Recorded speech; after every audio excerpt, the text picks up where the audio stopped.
Rosser's examination of Lee just a shot in dark. Hope to start Quarry. Atlanta, Georgian, July 30th, 1913, by James B. Nevin. If Mr. Luther Z. Rosser's bite is one half so dangerous as his growl, undoubtedly as disconcerting and awe-inspiring, there will be little save shreds and patches of the prosecution left when the state comes eventually to sum up its case against Leo Frank. Rosser's examination of Newt Lee was one of the most nerve-wracking and interesting I ever listened to. It reminded me much of a big mastiff worrying and teasing a huge brown rat, and grimly bent eventually upon the rat's utter annihilation. A witness up against one of Rosser's might bombardments is in a decidedly uncomfortable predicament, no doubt about that. True, Lee snapped back at Rosser and growled angrily every little bit, and strove this way and that to get away from the insistent prod of the tremendously menacing mass of humanity forever in front of him, worrying, teasing, sneering, and threatening, but he could not. Always the terrible Rosser was there, and so, every little bit, Lee would fall back into the witness chair with an audible sigh and say ever so softly and abjectly, Yassir, I guess that's so. Sometimes Lee countered.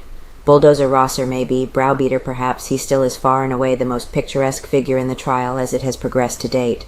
The Solicitor General outspokenly resents the Rosser methods of examining witnesses and endeavors, with all the resourcefulness at his command, to counteract them, and set them so far at naught as he may, but just as plainly he fears the powerful figure leading the case for Frank, and dreads to the very limit the effectiveness of his methods.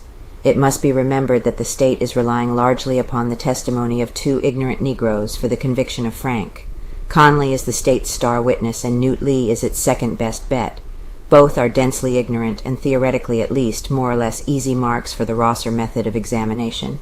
Time and again Lee rallied and came back at his tormentor with telling effect. It is likely altogether that more than once the jury's sympathy went out to Lee in large measure, while Rosser was grilling him, and to the darkey's occasional sallies and adroit sidesteps, the spectators in the courtroom frequently responded readily with approving titters and guffaws.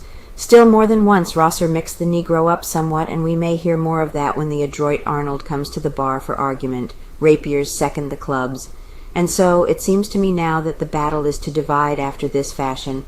Rosser is to wield the bludgeon, and Dorsey is to neutralize or ward of its shock wherever and whenever he can, while Arnold and Hooper are to undertake the more skillful and artistic but none the less deadly rapier work.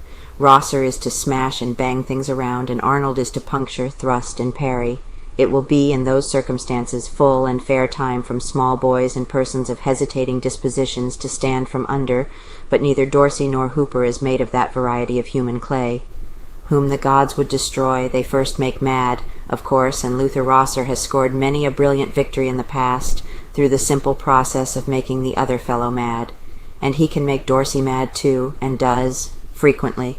If only Dorsey had Hooper's poise and unruffled calm, the assaults of Rosser and the aggravating persistence of the man would be as harmless as the shots of a pop-gun against a modern man of war. Dorsey falls into trap.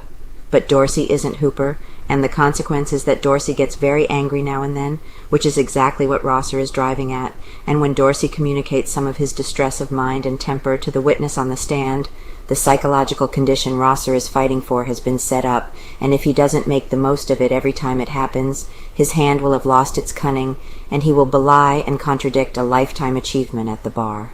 At times there is something grimly humorous about Rosser, as when, having befuddled a witness and exasperated him to the very verge of madness, Mr. Rosser will say, with studied sarcasm and belittling emphasis, "Oh, well, we'll not quarrel about that, we'll not quarrel, you and I. If that doesn't make the witness 1,000 times madder than ever before, I cannot imagine why." When it comes to handling a witness of the caliber of Sergeant Dobbs, Mr. Rosser does not perform any particular transformation in his makeup or his methods. He essays no Dr. Jekyll and Mr. Hyde roles. He ever and always is the same big, massive, powerful, crushing, snorting, fighting, destroying mass of humanity under full mental and physical steam ahead. His scowl-good argument: if anybody in this world is capable of lifting himself by his own bootstraps, unquestionably Mr. Rosser is the man. No one in all the courtroom watches him so closely and apparently so analytically as does the defendant's wife, Lucille Frank. Frank watches him rather curiously, even quizzically. The elder Mrs. Frank, the defendant's mother, not quite so closely, but the prisoner's wife rarely takes her eyes off her husband's leading counsel, and there is something amazingly fascinating about Mr. Rosser. He is fascinating physically, of course. His superb mental equipment is not debatable, much after the same fashion that old John L. Sullivan used to be. In several words illegible of old John L.'s scowls often served to scare an adversary instantly into a doubt that a second scowl not infrequently evolved rapidly into despair. Old Jake Kilrain told me once in Washington City that he never was genuinely afraid but once in his life, and that was the first time his ancient enemy, John L. Sullivan, frowned ferociously upon him in the beginning of their first fight, and that he, Kilrain, never got over it, both center on purpose. If only once or twice he had smiled upon me and looked the least little bit pleasant. I might have licked him, said white-haired old Jake Kilrain, but he never did once indeed. I never once saw Sullivan smile while fighting in all the days I have known him. And I mean it as a compliment to Luther Z. Rosser when I credit him with that same sort of terrible definiteness of purpose in trying a case. Mr. Rosser lets it be seen, cautiously and carefully at first, that he had a deadly intent toward Lee. He made it plain by an adroit development of questioning that he proposed showing, if he could, more in Lee's connection with this crime than the public latterly has imagined to be possible. Eventually it dawned upon the thick-witted Negro there in the witness chair that Rosser was leading up, through all those puzzling and worrying questions, to a fixed and steady mark, and Lee could be seen plainly to squirm and twist as he drew inevitably nearer and nearer the perilous brink, story virtually unshaken. He began to shift and back away from questions, to complain of inaccuracy in the stenographic reports of the coroner's inquest, to evade and become indefinite. Evidently at one time the Negro was growing afraid, and he undertook to be as cunning and as cautious as he might. And yet with all of that, he stood the ordeal pretty well, and came through relatively unhurt and certainly not seriously damaged. I think his evidence, as an isolated thing, amounts to little anyway, but I think I went to the jury fairly well unchallenged at that. The fighting so far, in its fuller aspect, has been so plainly skirmishing and jockeying for position that many spectators must have wondered often, as I did, what sort of accounting that other and far more important sable figure in the Frank trial, Jim Conley, might be expected to give of himself under the merciless fire of Rosser. It is about the Negro Conley that the battle will reach its zenith, and the fighting will be the fiercest. After Conley has been disposed of one way or the other, the case against Frank will be either up or down, according to the status of Conley when his remarkable story has been up to the ultimate test. Will Conley stand the test? Will Conley be as nimble-witted as Lee was? Will he be able to withstand the onslaughts of Rosser and Arnold, even approximately as well as Newt stood them? If he does, Conley thus far has held himself together pretty well. His examinations, however, have been altogether one-sided. A very different story may be told after he has been up against the best legal talent the defense could secure. Newspapers have reported from time to time how Conley was grilled by thus and so never a party to the defense, and it has been related how well he stuck to his story, when, after 3 trials, he apparently succeeded in getting hold of a story he could stick to overnight as a fundamental proposition, but whether the word grilled should not really have been drilled never has been perfectly clear in my mind.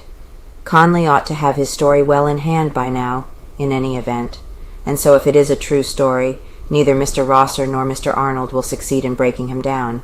On the other hand, if Conley relates an untrue story, surely Rosser and Arnold will be able to locate the loose joints in it, and when they do, Conley should read as readily as anybody the big and sinister danger signal that there and then will loom significantly ahead of him.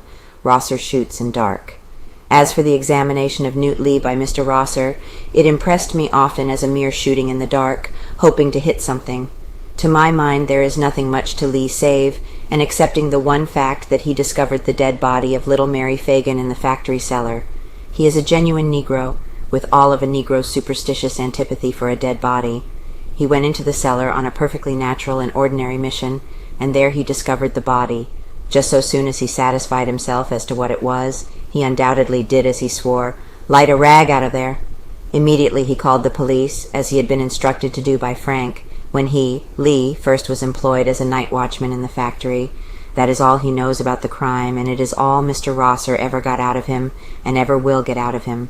The remainder of his testimony is relatively unimportant, although, to be sure, there are bits of it that will serve to account for any seeming unnaturalness in the behavior of Frank just prior to his departure from the factory Saturday afternoon, and later along in the evening. Battle has just begun.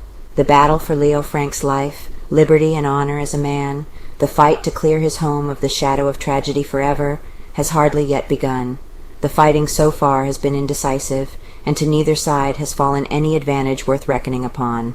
The state has sustained itself very well because it hasn't lost anything, and about as much may be said for the defense, and not until Jim Conley gets into the case will the really big guns be unlimbered.